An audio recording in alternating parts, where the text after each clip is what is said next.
Hello and welcome to the White Fox podcast vlog. Today we're over in York at Chokdee Muay Thai Gym where we're talking to 2 times former world champion Rich Cadden. Rich, nice to meet you, nice to see you again. Nice to see you again. So the idea of coming to see you today is we met on a mental health first aid course, 2-day course, quite in depth. And I listened to what you had to say and all our sort of partaking in that discussion and the learning, and I know then I've done a little bit of reading about you as well, not in a spying way, but you're quite active in that sort of with that mental health, mental well-being, and relating with Thai boxing.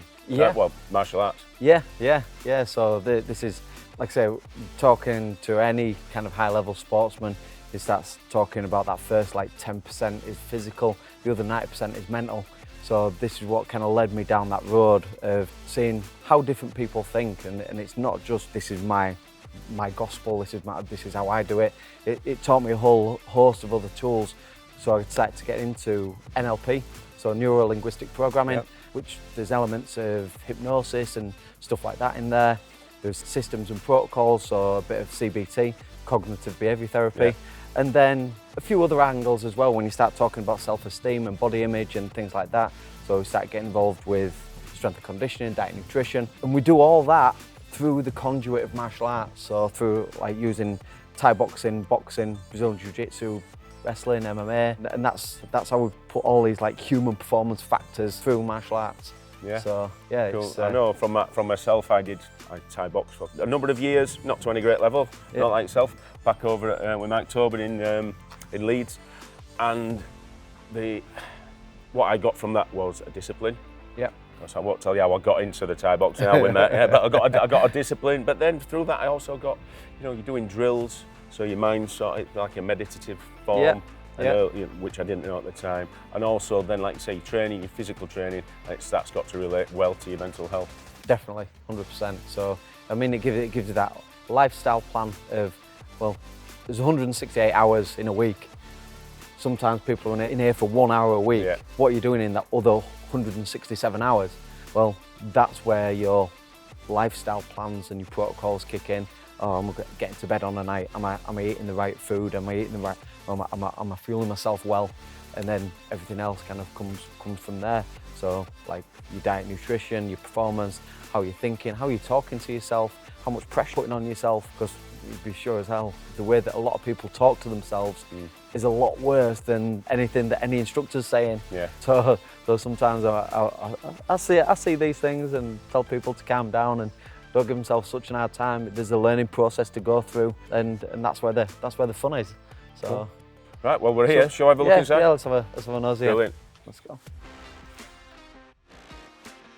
So, Rich, great place you've got here. How did you get into Muay Thai? So I started off, I used to play rugby for York. I had a 1-year contract playing professionally for York. It was a great upbringing into professional sport. Then when I got my contract cancelled, it was only a 1-year contract. Basically, threw myself into my martial arts. Found kickboxing for a bit. Had a bit of a dabble with kickboxing for about 3-4 months. Then one night turned up, all the mats had gone, all the bags had gone, and there was a guy there, Andy Wilby. So he had a pair of Thai boxing pads. He said, "Oh, do you want to do Thai boxing?" And I was like, "Well, what's the difference?" He was like, "Come here, let me show you." So all the pads, and started flicking the pads and stuff. He was like, "No, kick it properly." And I was like, "This is it. This is for me. This is what I want to do." So, Rich, what role would you say combat sports has played to your own mental well-being? It's been fantastic. It brings so much focus. You get to vent your stresses on the pads and on the bags and stuff like that.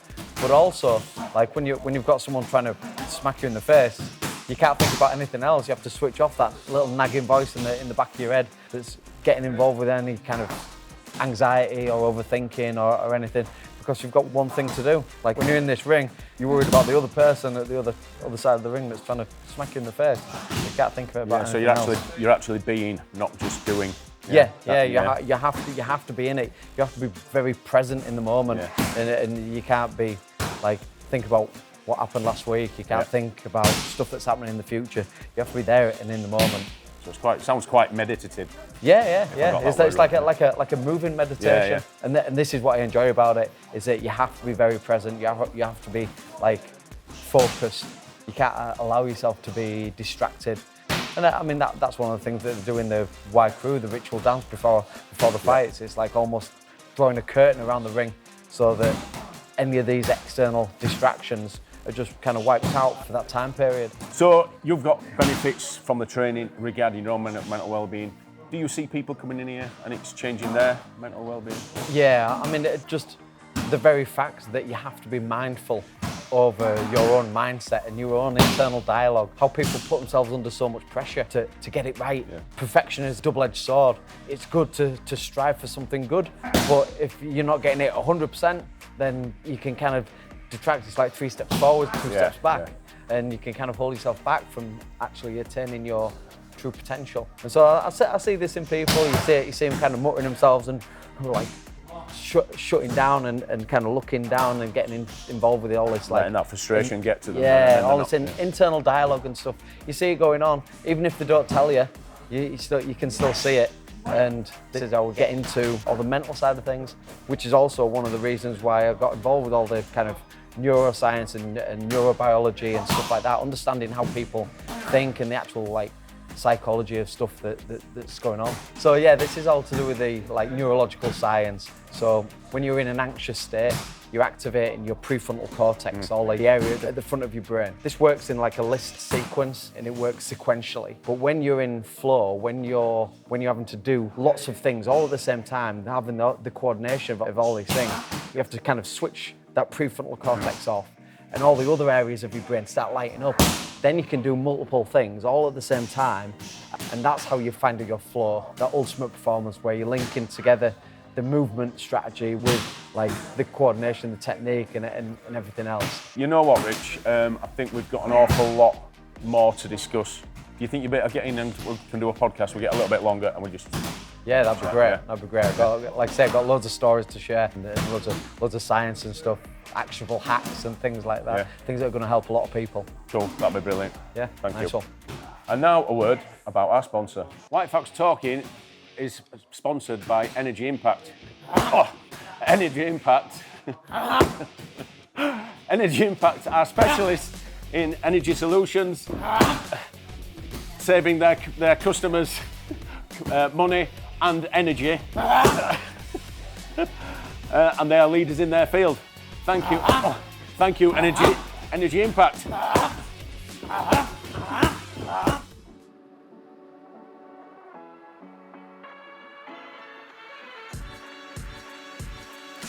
Welcome back. Rich, how did a Muay Thai coach get into presenting a TED Talk? So my day job used to be working at the railway. I'm actually a chartered engineer by trade.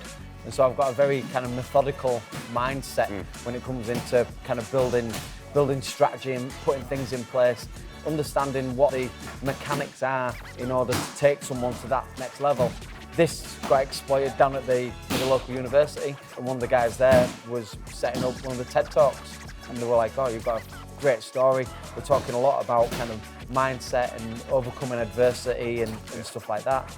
And because they knew that I'd fought over in Thailand, going over to someone else's country, doing their sport, and then winning a world title, it was huge. And so yeah, that's where the TED Talk kind of avenue came in.